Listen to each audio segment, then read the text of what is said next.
Assalamualaikum and hello guys. Today we will present case study about Dyson, Hoover and the Bagless vacuum cleaner. Prepare for our beloved lecturer Madam Fadilah binti Zainal Abidin. The group member is Nur Fatin Izzian binti Muhammad Helmi, Nurida Yuzulaika binti Muhammad Roslizan, Nur Atika binti Muhammad Najib and Nur Hazira binti Abdul Hakim.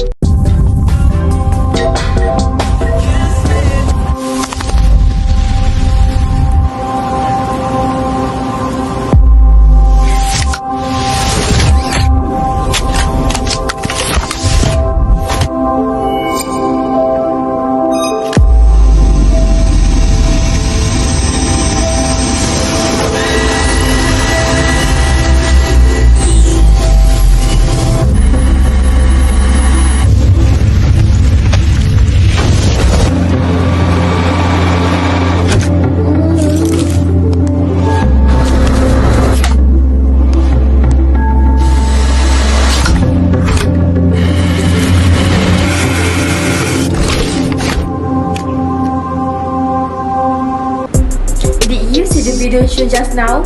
I'm sure everyone knows the product of the Dyson brand because it is very popular. Okay, let's see a summary about Dyson product.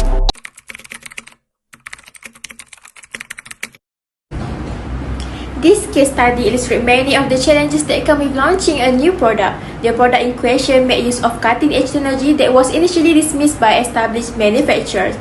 It was more than double the price of prior models.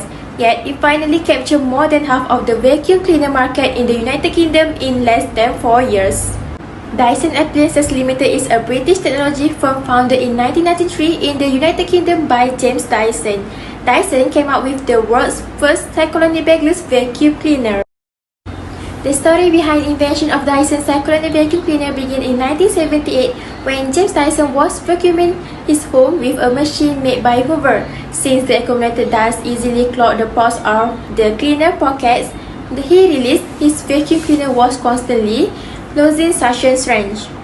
They're producing his own product in his own factory, and the first Dyson bagless vacuum cleaner rolled off the production line in 1992 after being rejected and going through some problem while producing this product. Dyson was able to ensure that patent applications were in place prior to negotiation. This is essential to ensure that large multinational companies are not going to steal your intellectual property. The Dyson product was proposing to eliminate vacuum bags, but this was a very profitable business for vacuum cleaner manufacturers. Question 1. Explore the key problems Dyson had to overcome. The first problem is product failure. While innovating, James Dyson encountered many failures which he feels have sometimes resulted in new product ideas. He also believed that failure is the starting point for success because it is vital to understand why the failure occurred before finding a method to overcome it.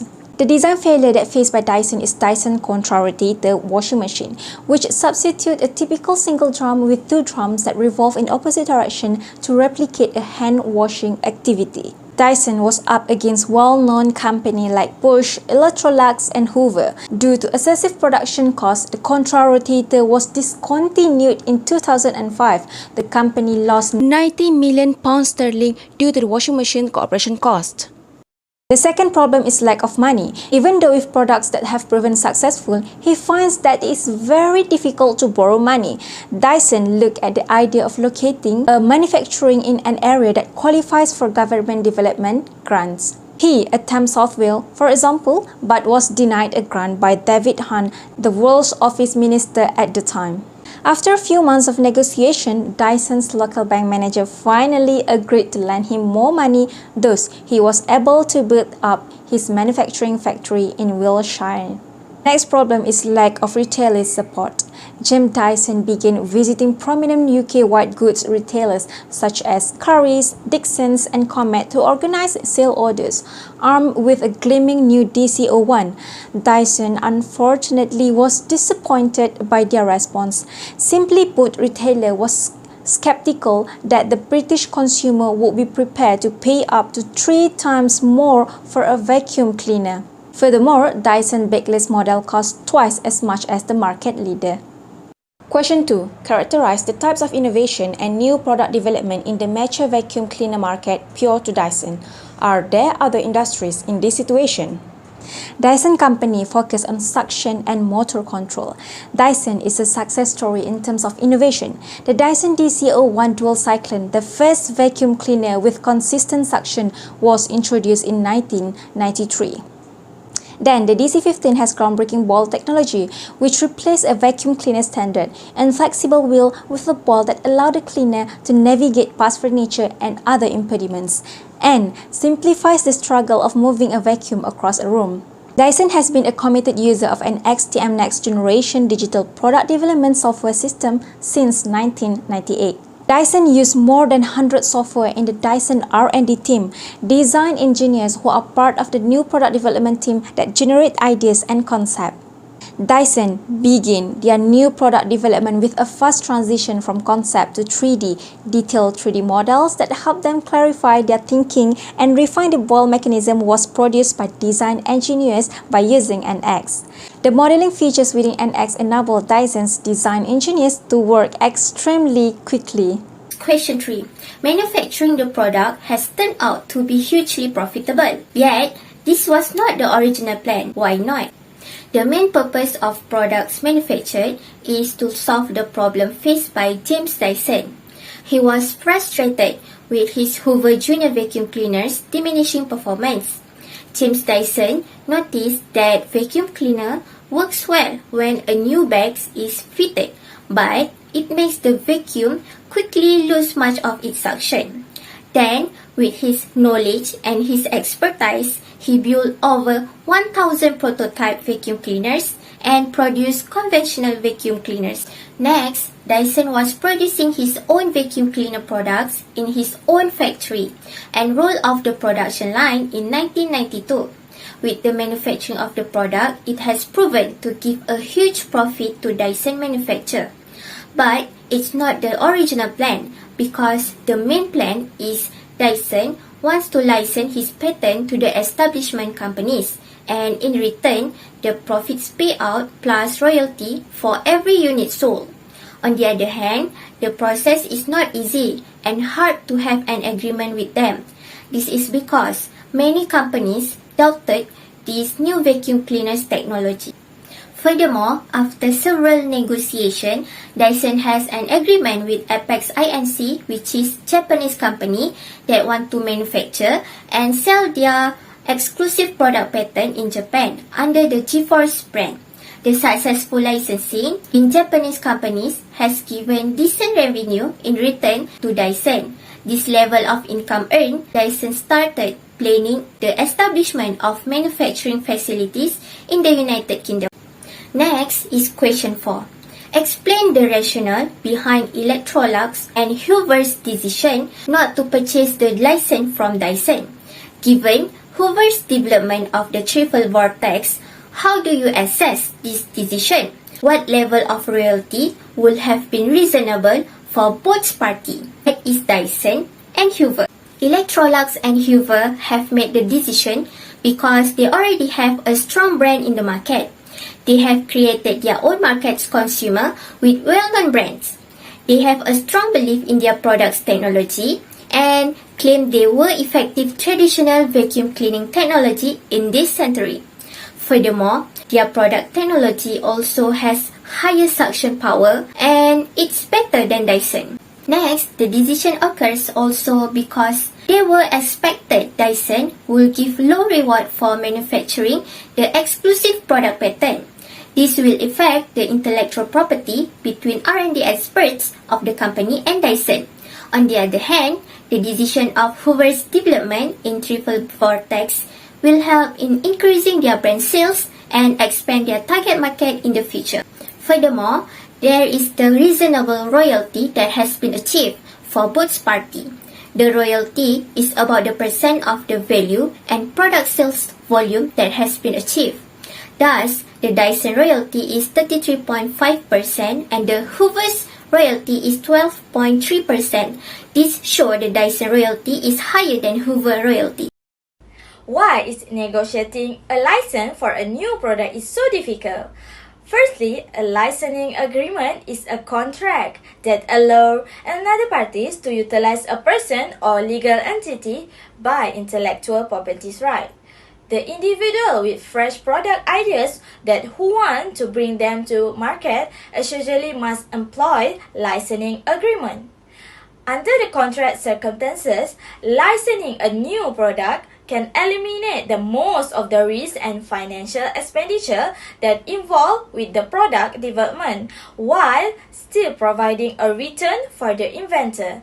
Next, licenses are difficult to obtain since there is no trust between the parties, because the inventor must get a license before commencing the product with another firm to ensure that intellectual properties protect and compensation. This gives them no opportunities to establish any kind of connection before attempting to reach a fair agreement. Apart from that, the lack of trust reveals itself in a variety of ways, such as dissolving most potential collaboration before they have an opportunity to form a trusting connection. Next, what is the role of patent and to what extent? It is an effective system for protecting intellectual properties. Firstly, a patent is an exclusive right provided for an innovation, which is a product or technique that provides a different ways of doing something or a latest technology desirable outcome. The technical information regarding the innovation must be presented to the public in a patent program in order to get a patent. Patents also play an important role in encouraging and rewarding information. They reward the talent and the intelligence that will go into producing any innovation by providing anyone else from utilizing the patent-protected concept. This is wonderful resources for everyone that involved in the innovation process. With the ability of protecting intellectual properties, Dyson can prevent someone from using the technology that they have developed without their permission. As for example, all technology advances are capable of obtaining patent protection.